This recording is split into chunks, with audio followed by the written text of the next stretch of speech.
Joining me now is the president's national security advisor, Robert O'Brien. Ambassador O'Brien, welcome to This Week. Good to be with you, John. So let me start with North Korea. Christmas has obviously come and gone. Are you still expecting some kind of a Christmas gift from Kim Jong-un? You know, we always monitor the situation, and the Chairman Un has said that there would be something over Christmas. I think the president has engaged in personal diplomacy at a very high level with him over the years, and they have a good relationship personally. So perhaps he's reconsidered that, but we'll have to wait and see. We're going to monitor it closely. It's a situation that concerns us, of course. And what will be the consequences if North Korea resumes either long-range missile tests or nuclear tests? You know, I don't want to speculate about what will happen, but we have a lot of tools in our toolkit, and additional pressure can be brought to bear on the North Koreans. What I want to focus on is the fact that this was the most difficult challenge in the world when President Trump took office. President Obama warned him that there could be a war on the Korean Peninsula. Multiple administrations, excuse me, Republican and Democrat, have dealt with this situation without success over the years. President Trump took a different tack with personal diplomacy, and so far we've had some success. Kim Jong-un promised to denuclearize the Korean Peninsula. We want to hold him to that commitment, and we hope he follows through with the commitment that he made in Singapore. But if he doesn't, we have other tools in the toolkit as the United States, and we'll use those as necessary. So there will be consequences, because the president obviously has given him a pass for all those short and mid-range missile tests. If we see long-range missile tests or nuclear tests, there will be consequences?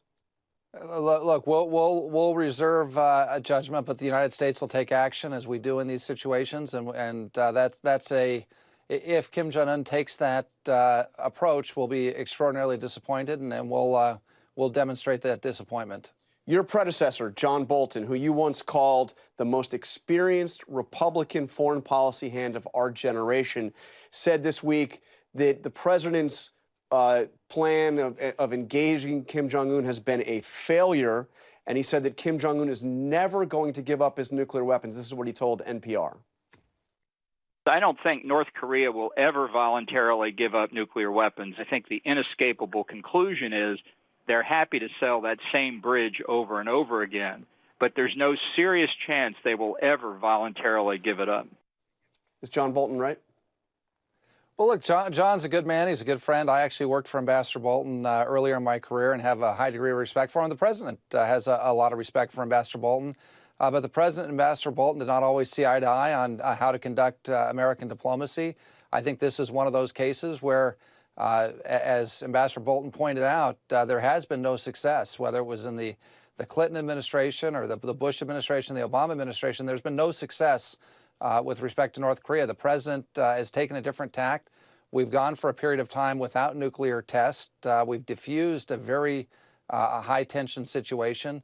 And so we're going to have to see if the president's approach works. But look, like Ambassador Bolton, the president has no illusions that this is a very dangerous, concerning matter. It was dangerous when he got there, and he's tried to de-escalate tensions and get to a point where Kim Jong-un will actually live up to his commitments. I mean, what the president has promised the North Koreans, there are a couple of things. One is he has not insisted on regime change, and number two, he's laid out a path that if North Korea gives up its nuclear program, they can have an extraordinarily bright future with a great economy. They've got hardworking people there.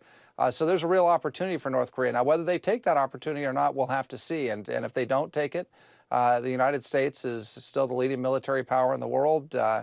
We have tremendous economic power, bolstered because of the fantastic economy that we've had under the last 3 years of the Trump administration and President Trump's policies. So there's a lot of pressure that we can bring to bear, and we'll have to see what happens. I don't want to speculate, but the president is realistic about the situation there.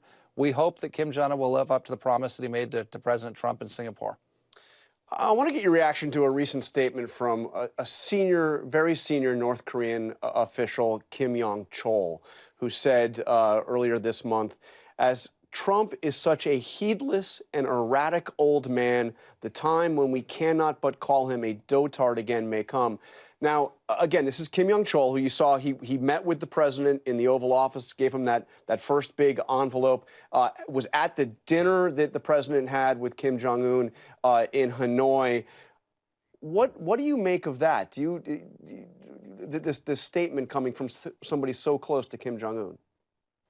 Well, look, it's their way of trying to negotiate, and you know, the president has called Kim Jong-un Rocket Man or Little Rocket Man. You know, these things, you know, have gone back and forth, and it's all part of the give and take of interesting diplomacy with the Hermit Kingdom, and you know. There's not too much to read into that. We'll have to see. Actions speak louder than words, and we'll have to see what actions the DPRK takes and Chairman Kim take. And again, he's got two paths in front of him. He's got a glorious path for the people of North Korea, where they could become like South Korea and be a very prosperous, very wealthy country. Or there's another path that takes them down the road of sanctions and isolation and being a pariah state. And you know, we'll see which one they choose. Has there been any contact between the United States and North Korea since that meeting that Steve Biegun had in early October? I don't want to get into that, but there are channels of communication that are open between the U.S. and the DPRK. But I don't want to get into the details of that communication. Okay, and I want to ask you about the case of Eddie Gallagher, the Navy SEAL, who, of course, was pardoned by President Trump. I want to play some footage that the New York Times obtained of fellow Navy SEAL members, part of Gallagher's platoon, talking about him. I heard more rumors and stuff like that of Eddie targeting civilians. I saw Eddie take a shot at probably a 12-year-old kid. The guy got crazier and crazier. You can tell he was perfectly okay with killing anybody. The guy was toxic. We can't let this continue. Again, those are Navy SEALs speaking, members of the platoon, of Gallagher's platoon. Were you aware of those details? Was the president aware of those details when he was pardoned? Look, this is a SEAL who had a Bronze Star for valor, who'd been selected for a promotion to senior chief at the time that he was accused. There were issues, very serious legal issues with his trial and how the prosecutors conducted that trial or conducted the pretrial portion of those proceedings. But ultimately, the president, as commander-in-chief, has said that he's got the back of our men and women in uniform. He has the power to pardon and to grant clemency. He exercised that power here. And by the way, he's done that with justice reform for Americans, primarily, minority Americans through his justice reform efforts.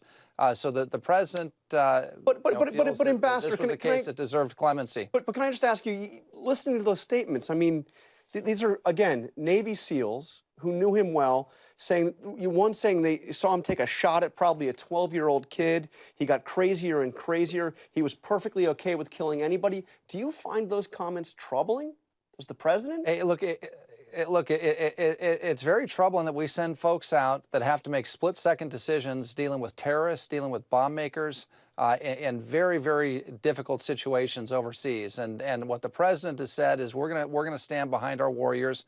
We're gonna have their backs. There was an investigation, and by the way, that's a selective group of SEALs. There are also many, many SEALs and many folks in the special warfare community that support Chief Gallagher that appealed to the president and asked him for this clemency. So, look, like all these cases, the commander-in-chief, and it's the same with civilian cases where the president has granted pardons and clemency, he takes a look at the situation and he does what he thinks is in the best interest of the country. And in this case, he felt that the chief who was out fighting for the United States deserved clemency. But okay, we put these men and women in very tough situations, and I think the president took that into account. Okay, we're just about out of time. Two very quick questions. The day after Christmas, the president tweeted about the impeachment proceedings, saying, quote, "It makes it much more difficult to deal with foreign leaders and others when I am having to constantly defend myself." Which foreign leaders is he talking about? Who's he having trouble dealing with as a result of impeachment? Well, I don't think there's any specific foreign leader. I can tell you that foreign leader after foreign leader reaches out and tells them that they're, surprised. We pride ourselves on being a rule of law, of being the paragon of the rule of law. I've spent my entire career promoting the rule of law, both as a lawyer and as a diplomat. And I think a lot of folks watched what happened in the House with the proceedings down in the basement and the inability to call the Republicans to call the witnesses they want and that sort of thing. And it disturbs them. They wonder what's happening in the United States. So I think what the president has said is, hey, let's get this trial in the Senate. Let's get it over with, and let's go back to the business of the American people. Record stock markets, amazing foreign accomplishments that you pointed out, whether it's the China trade deal or USMCA or getting NATO members to pay their fair share, taking justice to Baghdadi. I mean, let's get back to the business of the American people. I think that's what the president's asking for, so we can focus on the important issues. All right, and lastly, your name was floated as a potential future Secretary of State if Mike Pompeo runs for Senate in Kansas. You interested? Look, Mike Pompeo is a fantastic Secretary of State. He was one of the president's best picks for the cabinet. He's a friend of mine. I enjoy working for him. I hope he doesn't leave. I love the job I've got now. I get to work with the president every day, and I'm very happy with sitting where I am. And I hope and I expect that Secretary Pompeo will stay. I spoke with him about this 2 nights ago. He said he's not running for Senate. He said he's staying as Secretary of State. And this is one American who's very pleased that the president picked. All right. Mike, Well, and that Mike's committed to staying. We'll mark that down. Ambassador O'Brien, thank you for joining us on This Week. Merry Christmas and Happy New Year to you. Thanks, John. Happy New Year, my friend. Hi, everyone. George Stephanopoulos here. Thanks for checking out the ABC News YouTube channel. If you'd like to get more videos, show highlights, and watch live event coverage, click on the right over here to subscribe to our channel. And don't forget to download the ABC News app for breaking news alerts. Thanks for watching.